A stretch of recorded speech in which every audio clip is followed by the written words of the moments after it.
Diane von Furstenberg is about 123 years old. And you know what? She looks good. And about 90 pounds. Like, there's a picture of her at the Met Gala.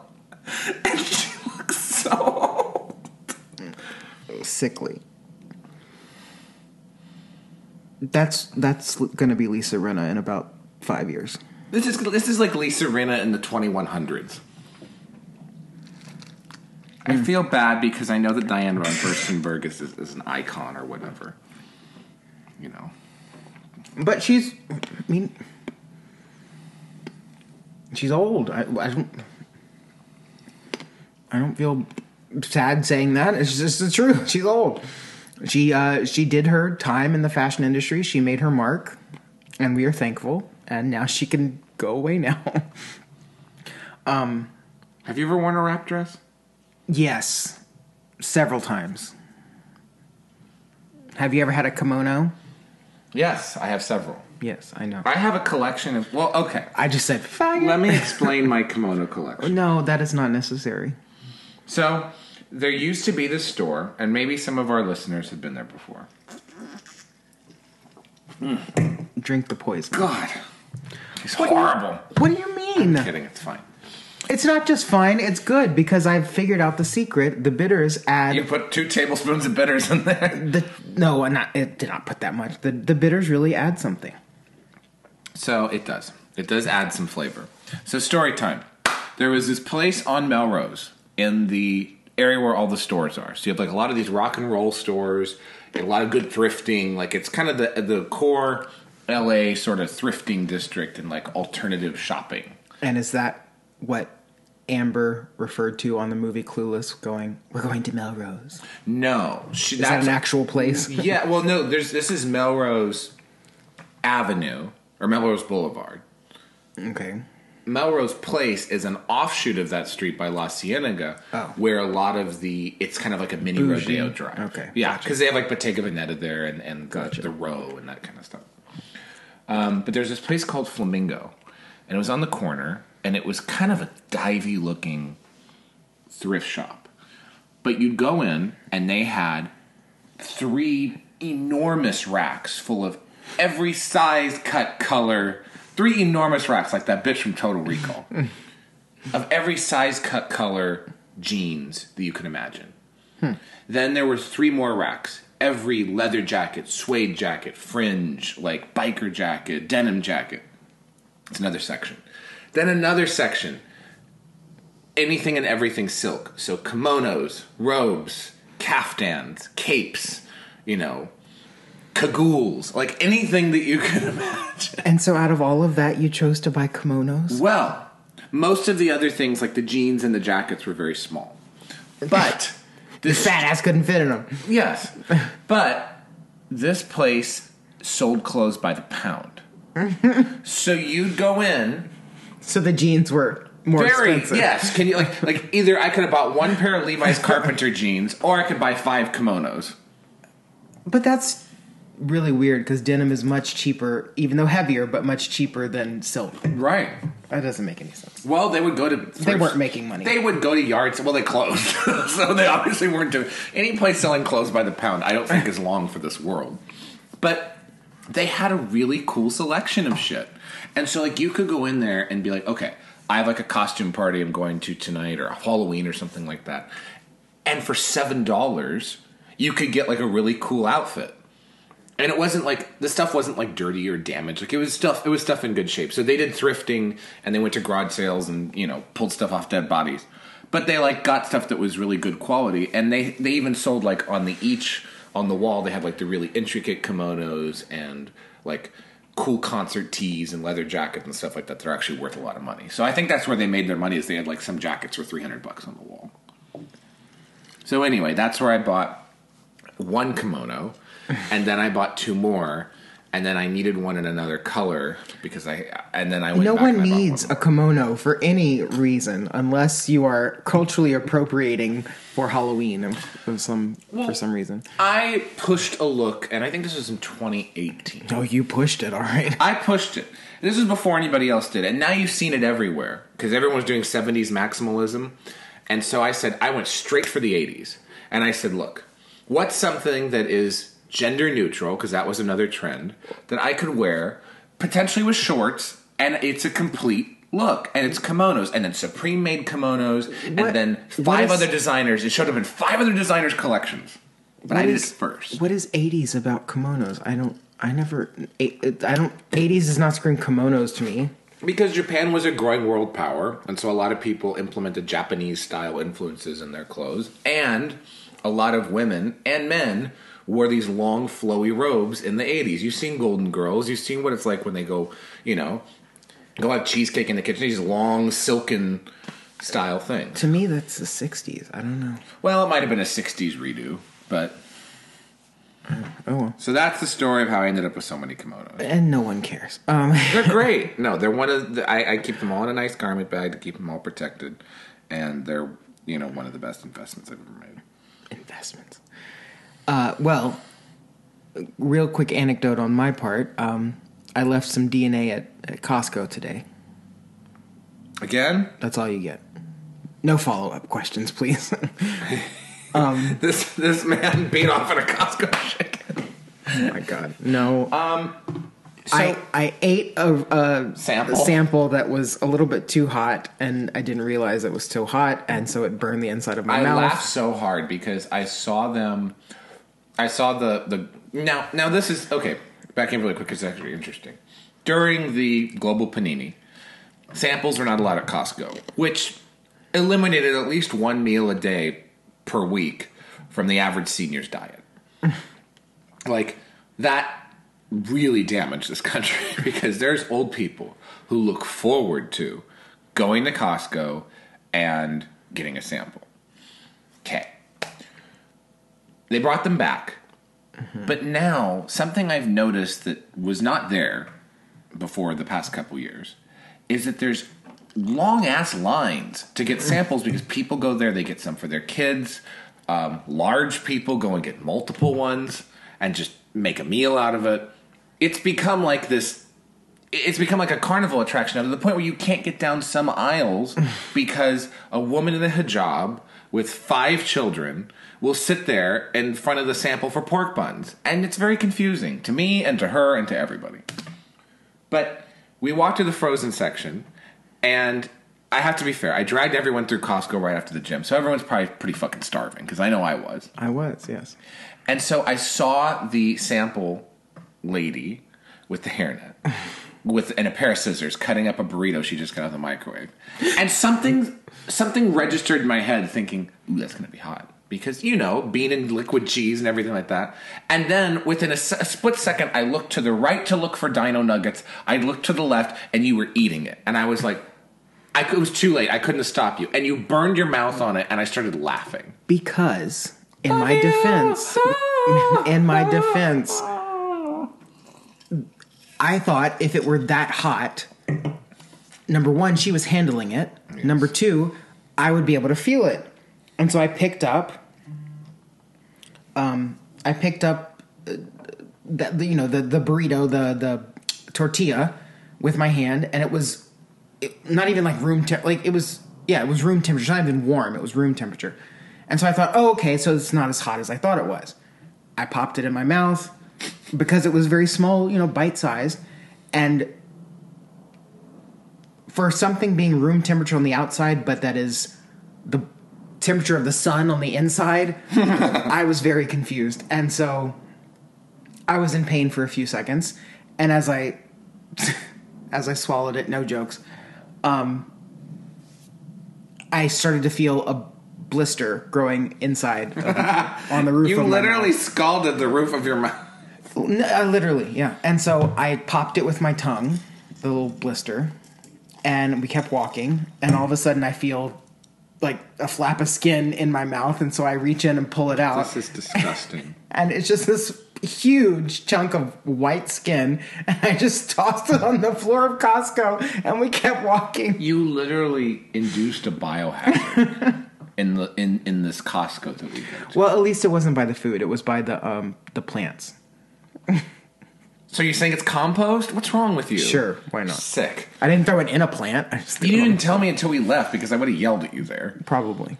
That was terrifying. The fact that And I just love that between you and Kyle, it was like I turned around to find tacos in the freezer section, and all of a sudden you both scurried off to and just gobbled. It was like a challenge to like eat as many samples as you could. And I wanted to say we just got a roast chicken, we're going home, but I was like, all right, everyone's hungry, okay.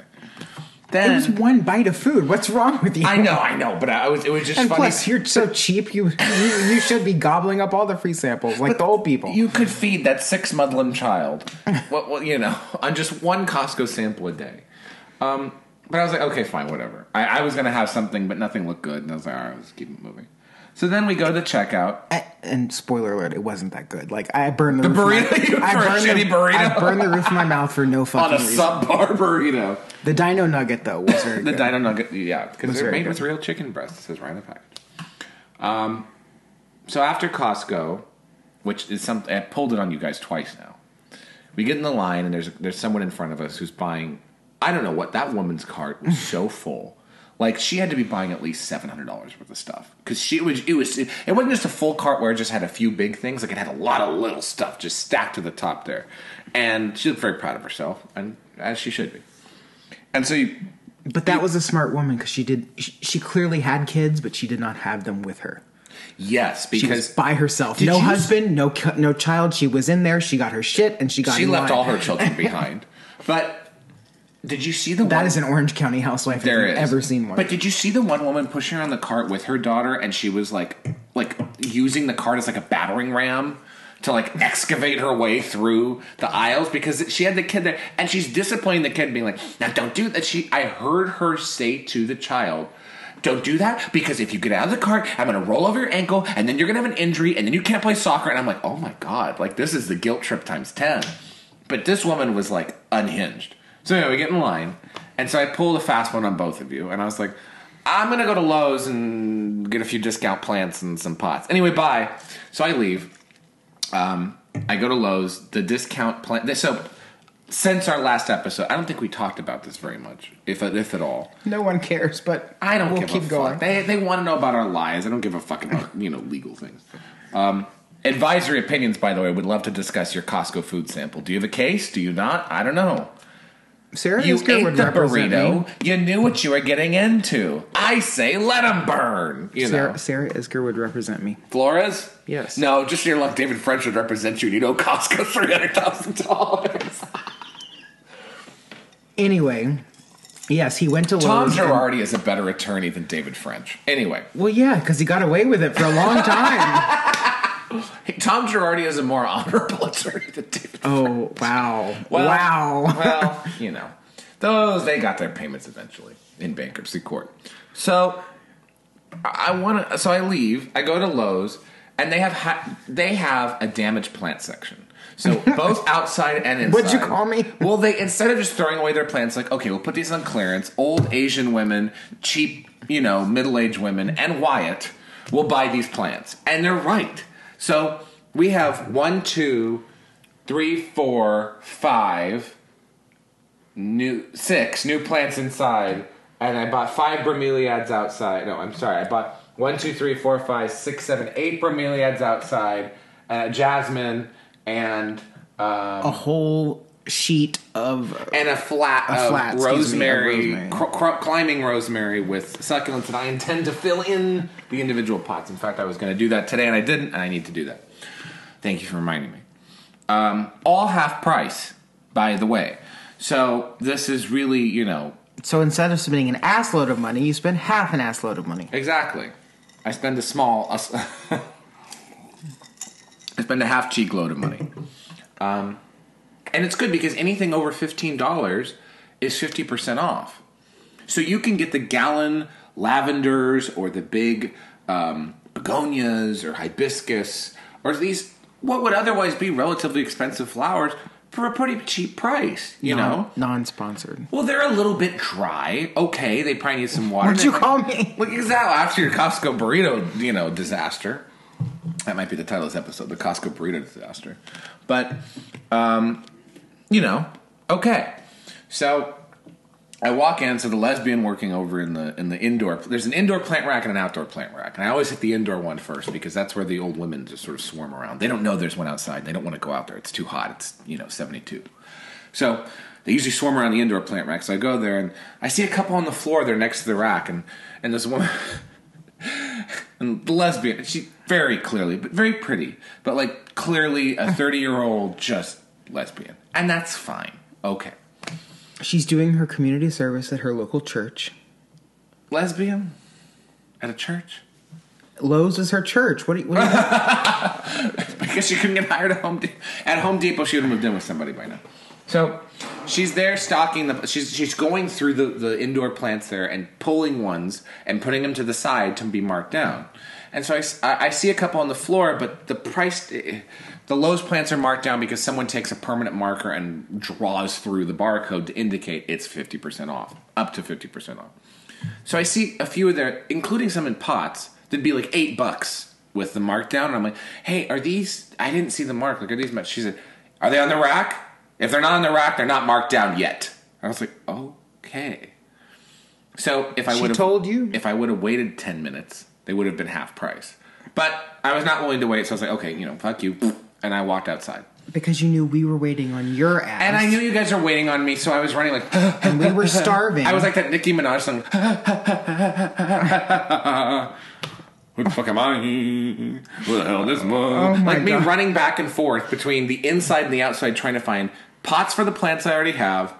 There was a jasmine here. I had to get a pot for it too. Like a couple other things. And then I got the text of, "We're outside." And I was like, shit. dying of starvation. Oh, you had a nice Costco sample and you had a piece of skin that came off and you ate that too. So I told you, I threw it on the floor. while I was out of Costco and you two were in there, my dear Kyle, I'm checking the receipt when we get home because I was ready to throw it away, but so was a stack of other things. Gave $5 to the children for some fucking reason. So they have the roundup things.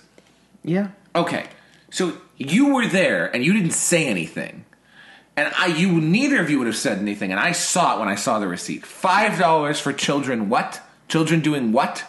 I just assumed cancer. I don't know. What do you assume cancer? You can't assume cancer. What guilt trip did the gay Costco thing put on you? These kids have AIDS? I think he wanted... I really think they were... I know what he wanted. No, they were having some type of competition, I think, who can get the most donations.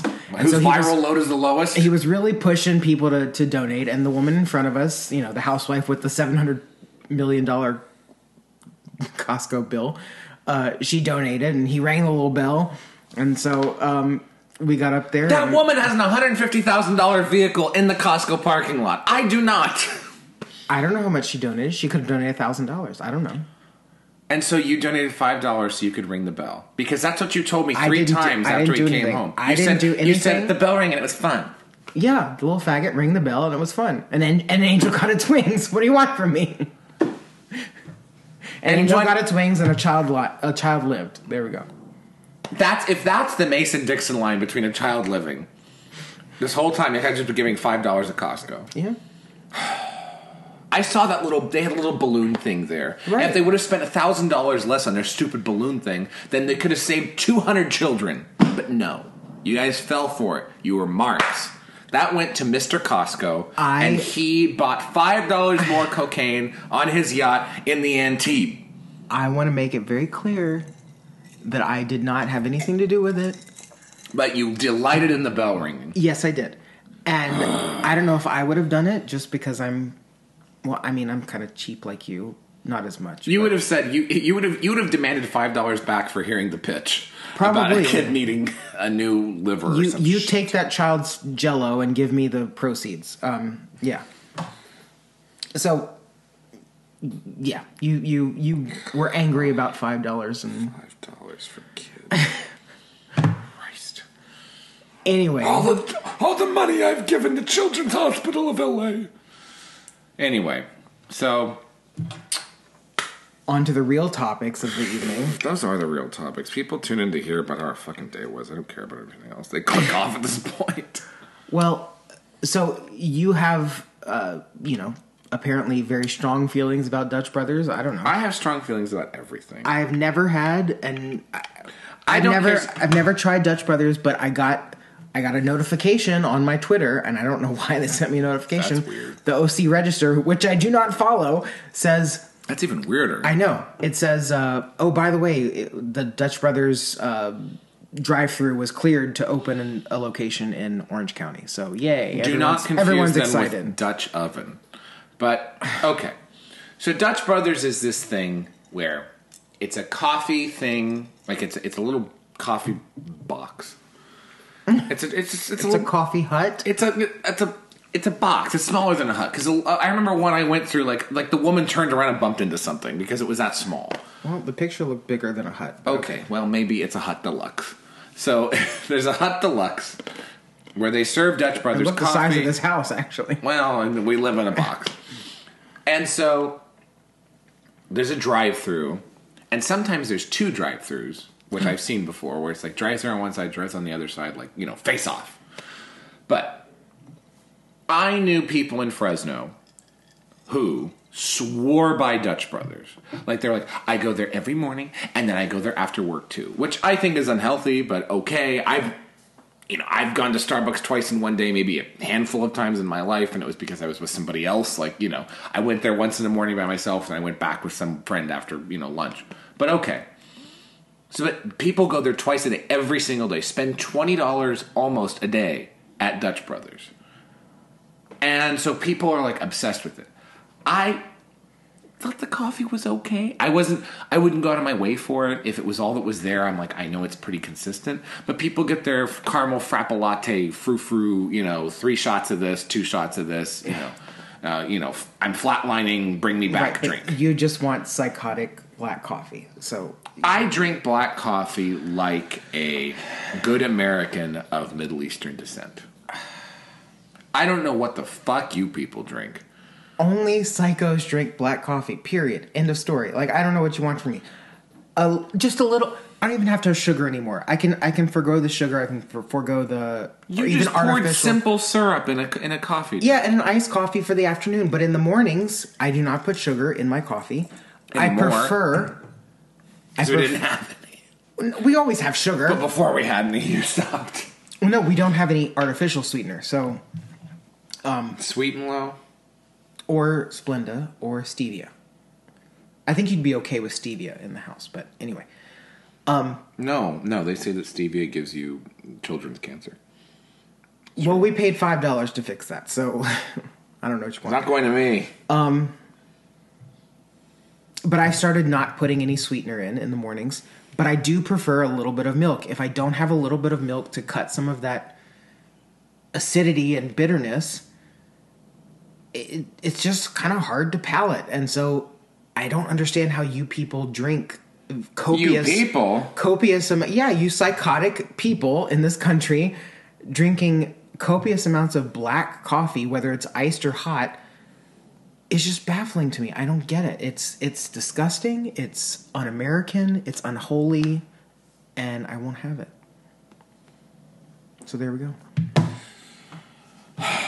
So you all I need understand, to grow up and just drink coffee like regular people. My point being, I understand why you might not be, excited about a Dutch Brothers because maybe their coffee isn't the best. But if they have the options that other people like, where they can put people will probably be thrilled because it's X, Y, and it's Z. a good coffee place for people who work in offices, get 4 shots of espresso, and sit on their increasingly larger asses on a daily basis. And it might be cheaper than Starbucks. No, it's not.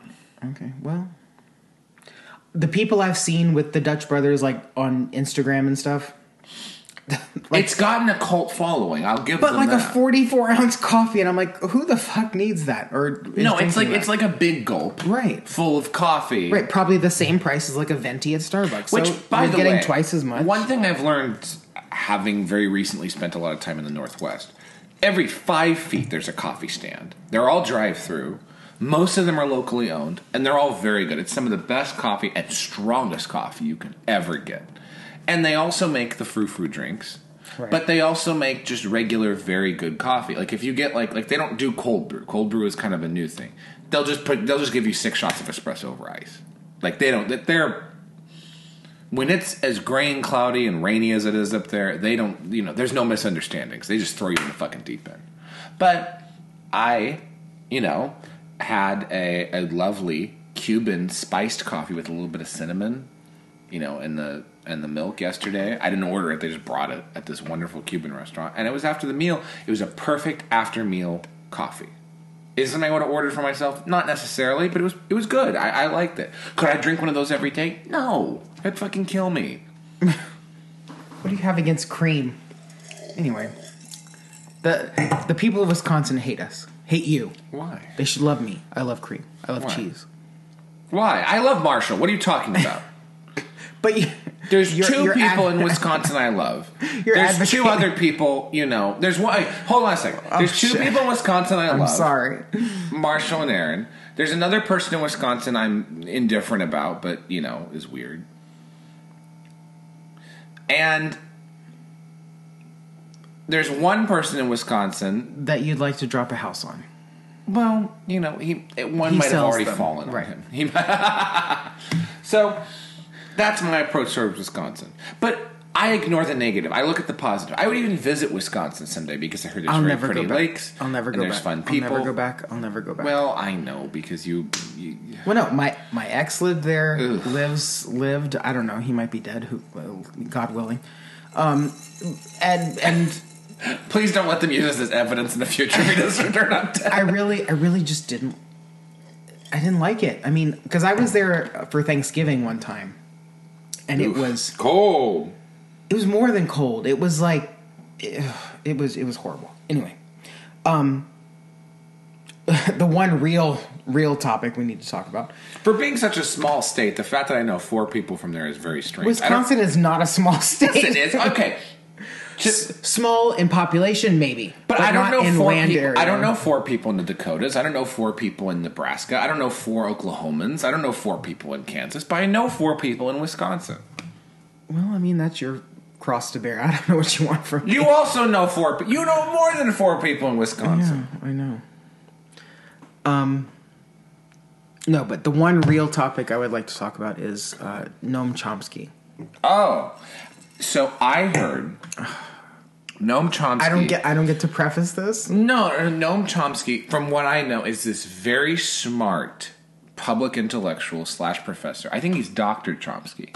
And he patented this thing called the language acquisition device, where inside a child's brain, they hear language, and then they just know how language works. It's so smart, and it's brilliant, and it's the most fucking retarded thing I've ever heard in my life. Noam Chomsky is fucking stupid. And the fact that anybody has ever listened to what this furry bastard has had to say, Noam Chomsky is the Roman Polanski of the intellectual left. He gets defended by the worst people for the dumbest reasons and never had anything to give in the first place. But I don't feel strongly about it. So, as someone who has had to study his work, because as the actual linguist in this duo, relatively cunning too.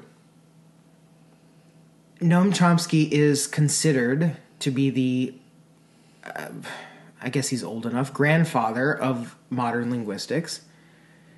And that is because, and you simplified it extremely, way too much, but correctly. The basic point of his premise is that a child is born with all languages already sort of programmed into their brain, and, through usage and not even usage, really, through experiences and stuff, it sort of filters, what we know and comprehend. And let's put it this way. He views the human brain as a strange computerized device that,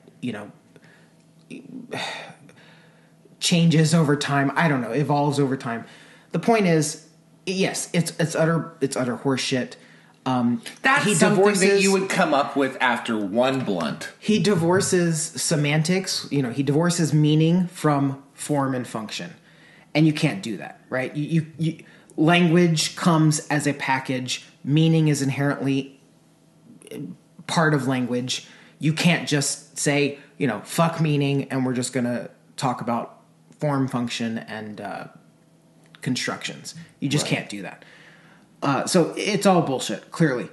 But he has made a huge name for himself in peddling this theory that other people have adopted and used in their own research. And in this country, it is the leading theory of linguistics. I happen to go to a school that despised Noam Chomsky. So I did not, fall into that trap. My first school loved him. My second school, not so much. All of that being said, I have always said personally that I think Noam Chomsky is an evil genius because I don't think he buys the shit that he's peddled. But he wanted a following. He wanted to come up with a theory that you could not disprove, which is true. You literally cannot disprove his linguistic theories. You can't. It's impossible. You can say how, this might not be right, but you cannot disprove him. Right. So he's come up with a theory that's airtight, has no ability to be disproven, and he knew what he was doing. He doesn't. I don't think he actually buys it. I don't think he believes in it.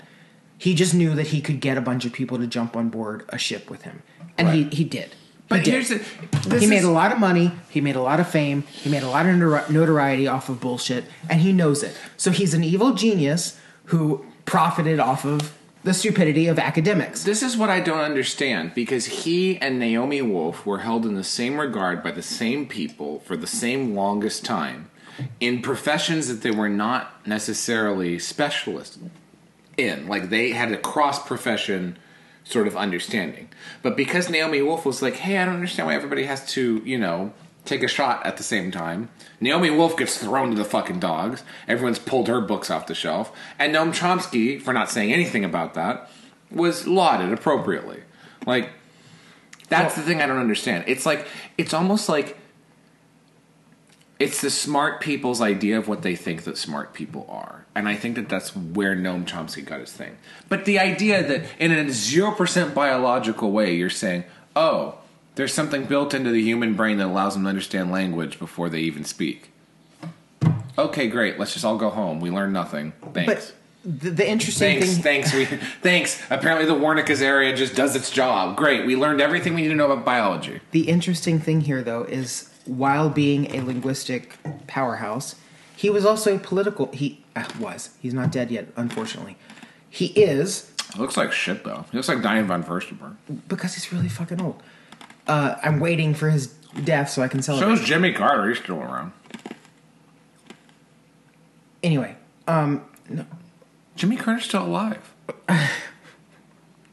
Henry Kissinger is still alive. Am I living in an alternate universe that I thought he was dead? Anyway. No, they said he went into hospice, but it's been like 2 months or something. And he's still alive. Okay, anyway. We're not... He's a mean son of a bitch. In the political arena, he has been very influential in certain ways as well, and has been a prolific writer in that as well. So he calls himself a libertarian socialist, which to this day, I have never figured out how those two can possibly be interconnected. I've tried to read about the theory, and it just doesn't make sense to me. Maybe I'm just too stupid. It just doesn't make sense to me. You cannot be both libertarian and socialist because those are two diametrically opposed ideals. But he calls himself that. And yet again, another reason why I think he's a diabolical genius, because he coins a term, or maybe he didn't coin it, but he goes along with a term and pushes a political ideology that makes no sense, but can get a lot of people to be like, oh yeah, I'm that too. So he's made a lot of money off of both of these things. Right. And turns out he was a good friend of Jeffrey Epstein. Oh. We all know that he's cozied up with Democrats. That's his political leanings. Even though he's, quote unquote libertarian socialist. But he had multiple meetings with. He loves Hillary Clinton. Like, he cozies up with all those people. So the fact that he also was apparently friendly with Jeffrey Epstein is not really a surprise, not really a shock, but kind of damaging. Okay, I do have to say though, because a lot of people are jumping on this.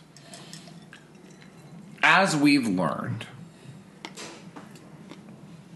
Jeffrey Epstein collected what the media would consider to be intelligent and the sort of intelligentsia of people around him.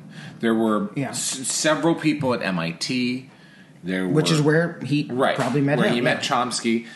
Some big geneticists and scientists. Didn't he even cozy up to what was the guy in the fucking, animatronic wheelchair? Oh, Hawking. Yes, Stephen Hawking, who is a pervert, by the way. No one wants to talk about him. I sound like Joan Rivers talking about Charlie Rose. He was a hand guy. He was. No, Stephen Hawking's, one of his wives divorced him because he was too, handsy with his fucking iPad. So, talk about that. But so Jeffrey Epstein collected all these supposed smart people and spoke as this quote unquote rich guy in the room, and they were like, "Oh yeah," and then he promised the thing that would turn any scientist into a slut. I'll fund your research. So it doesn't surprise me. If you pick any big name scientist, intellectual, anything like that from the past 40 years, they've probably taken a picture with Jeffrey Epstein. But with this Noam Chomsky deal, there were multiple recorded meetings, which means there was a relationship there. It wasn't just I took a picture with him at a party. There was quite a bit going on. And if I'm not mistaken, from what I read, he was asked about it by Wall Street Journal, I think, for a comment, and he said, I believe, semi-quote, if not slightly paraphrased, "It's none of your fucking business." My relationship with Jeffrey Epstein. That's like if it were just like professional, like he funded some of my research. What there's research? No, Chomsky's been doing research. Could have fooled me. But there's nothing wrong with saying that, right? Like I didn't know he was doing all of that nasty stuff behind the scenes, but he just gave me money. I didn't ask questions. Any academic would be like, okay, no, I believe that. I would believe that. I totally would. I could be like, yeah, okay, he gave you money and you had no idea what he was doing. But the fact that he's like protesting, saying, oh, don't look into this, don't look into it. Like, methinks thou doth protest too much, right? Like, what are you hiding, Mr. Chomsky? It's funny because I think that the only person around Jeffrey Epstein who had nothing to hide was Alan Dershowitz. Because he was literally like, I'll take a lie detector test. You can depose me. Like everything like that. And he was Epstein's lawyer, and he was in and around that and everything like that. But I think Alan Dershowitz is too much of a fucking nerd to do anything. But the rest of these people, on the other hand, have a lot to answer for, because here's what it sounds like. And this is the part that I think is very concerning. For the past 30 years, if you were a public intellectual or somebody who was in these social circles of being a very, quote, smart person, you are like catnip to a wealthy person, and they are catnip to you. So a wealthy person who you think could fund your research, everything like this, like your science is not divorced from that. Now, I remember the days when the left used to be really interested in this, because it's like, all of a sudden this very, well-known geothermal scientist works for Chevron. How dare they? It's an oil company. It's evil, everything like this. No one wants to talk about how you're a scientist, quote-unquote, working for a mysterious billionaire who got his money from the guy who founded the Limited. No one wants to talk about that. But, okay, that's a very strange dynamic, because it calls into question a lot of the, quote, public scientific research, end quote, from the past 30 to 40 years. That it's all just been, up for grabs by very wealthy people? Well, you people are like art patrons, at that point. Well, I've said how many times, and fair enough, I haven't said on this actual podcast, but in conversations with you and many other people, one of the reasons I left academia was for that bullshit, because I saw what was going on. I saw the end of actual science, because we're now peddling quote-unquote data and scientific findings that are questionable because the person who funded my research wants me to find this specific outcome. Yeah. Academia is a sham. It's become a complete bought and paid for sham by government and/or corporations. It's really frightening to see, because if you base policy, if you base really anything on faulty data that's bought and paid for by someone, right, you could theoretically fuck with some really major shit. Like, that's what this whole COVID thing really showed us. It sort of pulled back for normal people that illusion of, oh, science isn't really science. Right. Science is what you tell me science is. Exactly. And then they always step back on this idea of, oh, we're trying. But when you get this mega group of scientists together in a room, and they're all meeting these people, and 99 of them in a one room, this mega group in one room, and they're all getting together, and it's like, oh, we all believe in this one thing. Now people are suspicious for good reason. It's not a conspiracy. It's not a chain email. They can understand why people would take issue. And it all started with that damn Trident gum company. 4 out of 5 dentists recommend. 4 out of 5 dentists are living in Scottsdale, finger-banging MILFs. The other 1 out of 5 dentists is cleaning your kids' teeth. What did you rather have? Bought and paid for by Trident. Which, by the way, too, talk about a corrupt profession, the dental profession, You leave Dr. Heavenly alone. You know what? But the fact that I know people who it's like, I went to one dentist. And if you understand that reference, good for you. Oh, God. I know people who went to dentists and it's like, they were like, I went to one dentist and they said I needed a root canal for like, $3,500. And I went to another one, she's like, oh, your filling just cracked. I can fix that. That'll be like, $35. Right. Like, then it's like, okay, it's just guesswork in a white coat. Like, that's bullshit. You can understand why people are suspicious of the medical profession. But I they guess should be suspicious of the scientific profession if these are the people who are supposed to be representing you. But the long term, the thing that we should highlight here, and the one positive thing, maybe several, but anyway, one of the positive things that came from the pandemic is it pulled back that curtain of the science industrial complex. Do not trust scientists who are bought and paid for. Period. End of story. Like, Dr. Fauci is bought and paid for. I just you can't trust what some of these people say, and especially if they're in cahoots with some government agency. Yeah, because they have an agenda, and those people are funding your research, so you have to satisfy their agenda. That is the number one reason that I left. You have to satisfy their agenda, and they'll apparently satisfy you. The number 2 reason I left was, for something else, but some of this racial shit that was going on. But the number 1 reason was you have removed the science from science, and I'm not going to do that. But that isn't the critical race theory thing is an extension of that too. It's right. It's an offshoot of saying, okay, all of a sudden it's like now the scientific method doesn't matter, and we're coming from a perspective because the scientific method is racist. Okay, then at that point, like you said, at that point, just throw it all in. It's over. It's all over for any kind of science: soft science, hard science, medium science. Political science, which doesn't even count as science. Don't tell Frank Luntz in his hairpiece it doesn't count as science that he runs a poll every other week for people who give him enough money. He was one of those people too. No one wants to talk about Frank Luntz's connections to Jeffrey Epstein. Do we want to talk about that? No, that fucking hairpiece and his Oval Office replica in his house. Fuck Frank Luntz. Well, you know who he was buddies with? Who? Mr. O'Reilly. No. Not O'Reilly. Sean Hannity. Because Sean Hannity brought in Frank Luntz for those focus groups. I'm sorry. Yes. I'm sorry. You're right. You're right. Sean Hannity is a whore for a Ruth Chris coupon. That's who he fucking is. I just love that no one is left at Fox that anyone is interested in watching. I would say except for Laura Ingraham. And she's one of the few people who brought in... Greg Gutfeld is building a name for himself. Greg Gutfeld, but I think of him separate. I know that I've only ever seen him on Fox, but I think of him separately from that because I feel like Greg Gutfeld is one of these people where if he left Fox tomorrow, he'd be absolutely fine. He could still... If Sean Hannity left Fox, you'd find him 2 weeks later in a ditch in Boston, covered in whiskey. If Laura Ingraham left Fox, she'd be absolutely fine. Like, she's completely... she was a radio host, an author, like a well-known personality for 20 years before she ever got a Fox contract. But some of these people who, sort of grew up in that environment, they're sort of stuck there. It's sad.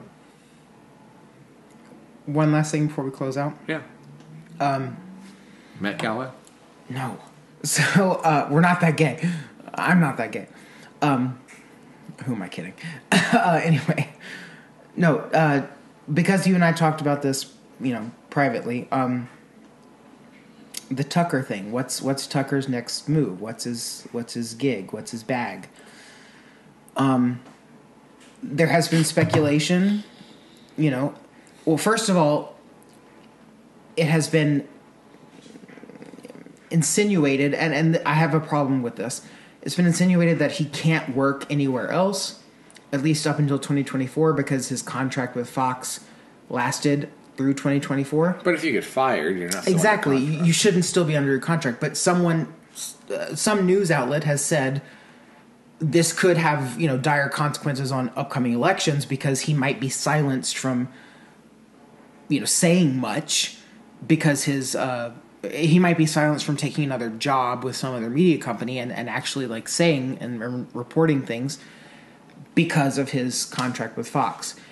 But again, you said, as you said, if he's fired, that contract should be null and void. But maybe there's some other legal reason why that's not the case.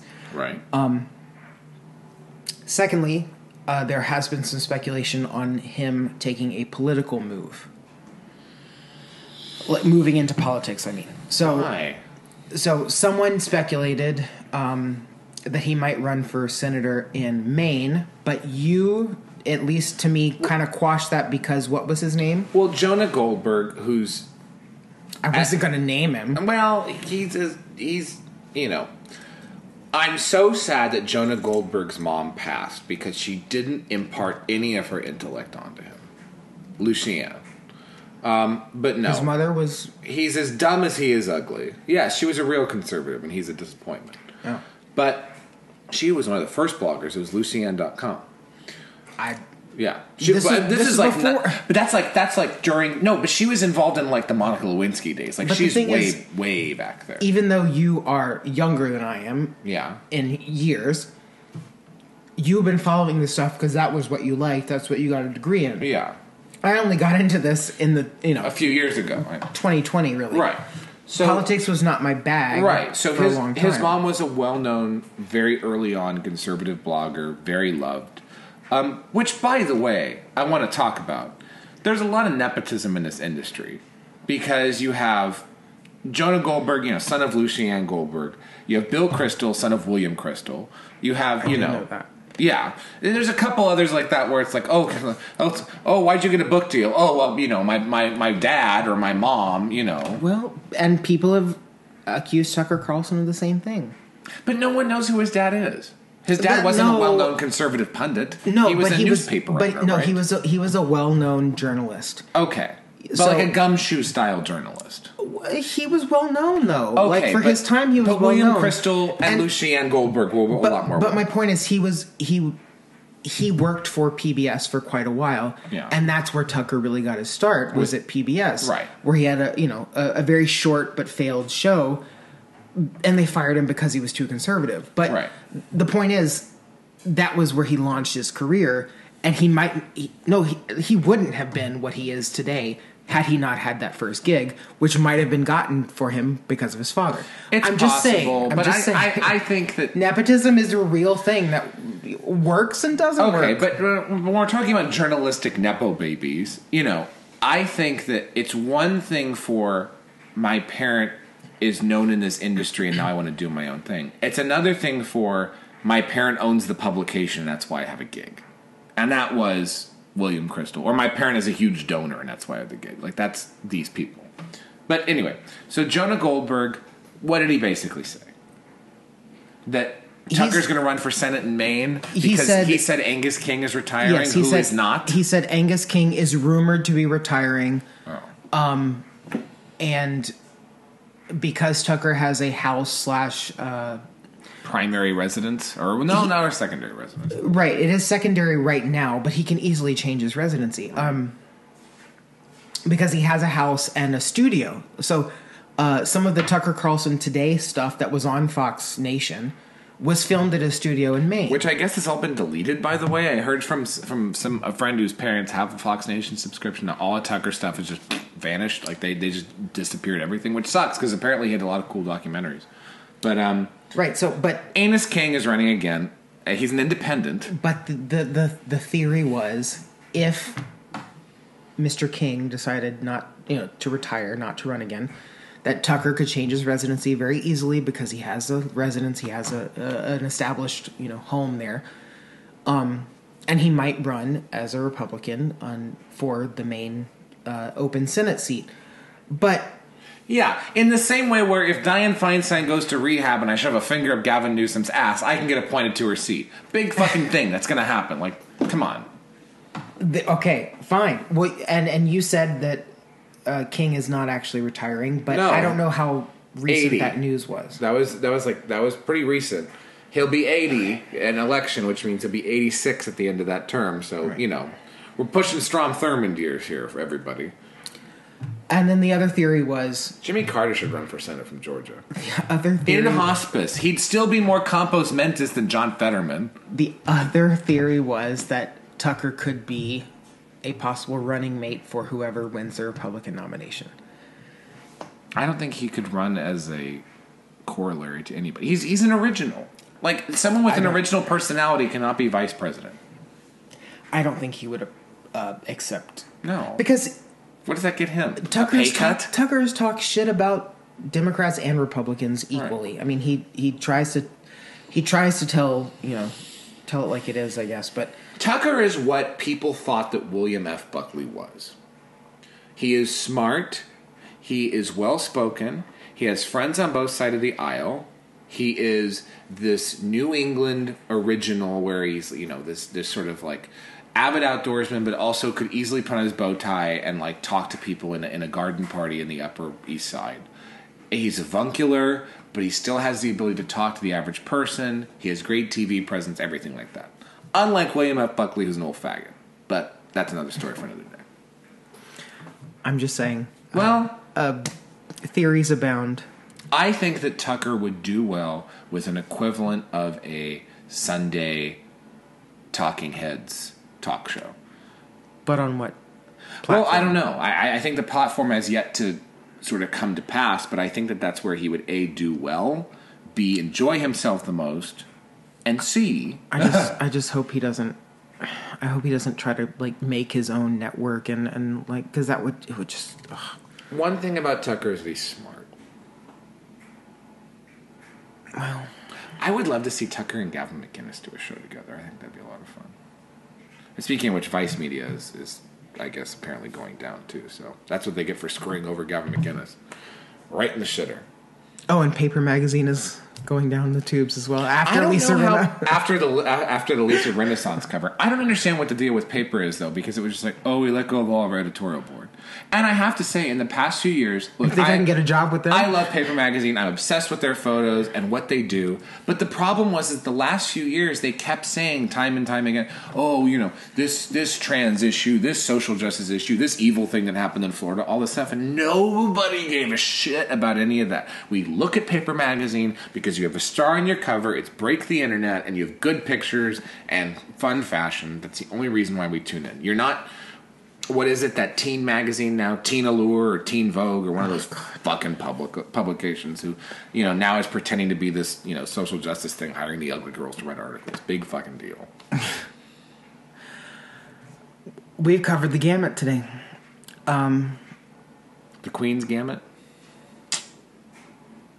What? No. I've not watched that show, by the way. I know it's Gambit, but anyway. But in every episode, her eyes move slightly further apart. Oh my god. Eventually, it's just to pull them back together. Anyway, before we get canceled, go fuck yourselves. Ah!